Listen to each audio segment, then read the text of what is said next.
Greetings, everyone. Today we're going to talk about placing an image into InDesign. Um, if you've drawn out a rectangle frame tool, you'll see that it has um, the X through it, and that tells it wants to receive content. If you highlight the box and then go into File, Place, you choose the file that you want to place in there.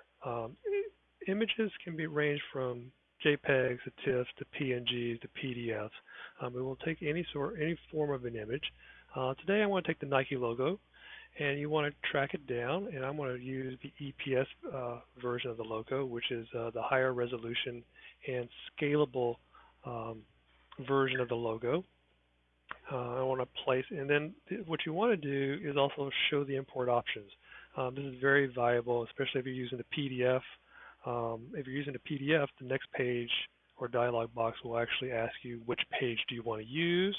If by default it will use the first page, but if you want to use, say, page 69 of a PDF document, you can actually tell it to do so. In this case, it's going to ask me a couple of things in here, say like read embedded OPI image links or apply Photoshop clipping path. In this case, you don't need to do anything. In most cases, you don't need to do anything unless you're doing some high-level Photoshop work or embedding images. But I would rather not embed an image, partly because it makes the InDesign document a little bit heavier and runs a little bit slower. InDesign works with images much like a website. If you've ever built a website, images on a website are actually live inside the image folder, not on the actual page document itself.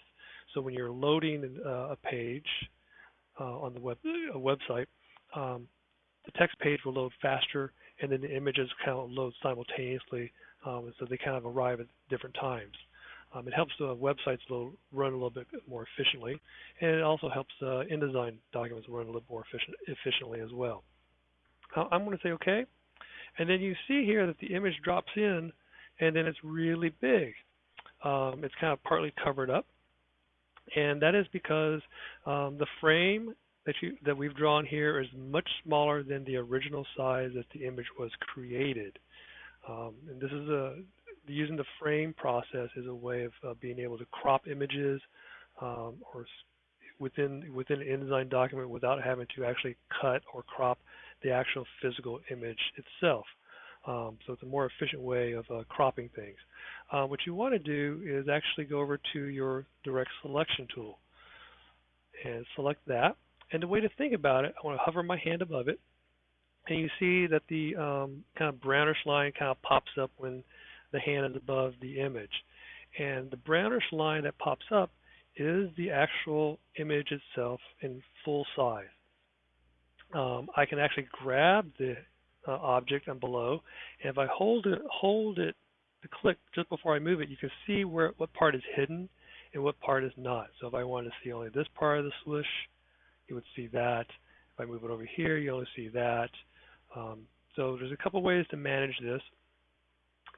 Easiest way to do this is highlight it, and this is where you need the direct selection tool as opposed to the selection tool, because the selection tool will actually just choose the original box itself, the content itself, the original box itself. If you want the content, you have to choose the direct selection tool. So it's a little swapping between two keys. If you're keyboard savvy, V is the selection tool, and then A is the direct selection tool. When I have the image selected, I can actually go in here and say fitting. And fitting will give the image or the box instructions on how to wrap itself around it. In this case, I would say probably fit the frame to content, and that means that the frame will actually go to the size of the content. And you can see now the frame and the size of the content are the same. I want to back up just a little bit, and then come back again, and then maybe I'll say fit the content to frame, and so it kind of drops in there. Now, the important thing that you want to do in this case, let me pull up my control panel, is make sure that the image is in proportion.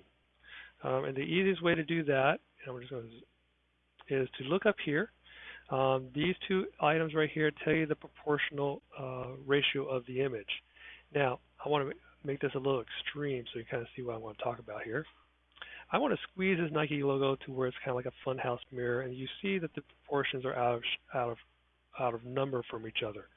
To make sure that the image is proportional on the hip height and width, you want the numbers to be exactly the same, because Nike would not want to see their logo squished like this or in any form squished like this, and because it really impacts the logo and the recognizability of the brand. So you want to make sure the numbers are the same. So in this case, I'm just going to go back here to 100%. And again, this is the original size of the logo when we brought it in. And I'm going to go back to the fitting stage here. And then this one, I'm going to say fit content proportionally. And this will keep the logo in proportion when it's scaled down to fit inside the box. And then you can see, oops, if you look a little bit closer, that the actual content is smaller than the actual box. Just for tidiness, I would actually come back into here and then make sure that the frame is fitting the content, so that way it's nice and tight in one size. Now, the other way of scaling this is to go back into your selection tool, and then you can literally grab the corner and scale it up and down, but that will scale the box. If you were to hold the Shift key and the Command key, and wait a split second, you can actually choose the content and the box to scale simultaneously. And then I can move this anywhere I need to, and I can put that right here. And there we have a way to import or place images into InDesign. And this is something that you want to be familiar with, because when we're working with lots of images, everything needs a content box and everything kind of needs to be fitted, and we always want to make sure that everything is fit into the box proportionally so it doesn't distort the overall image or logo or anything like that. If you have any questions, please feel free to email me or just drop in during the weekly meetings. Thanks.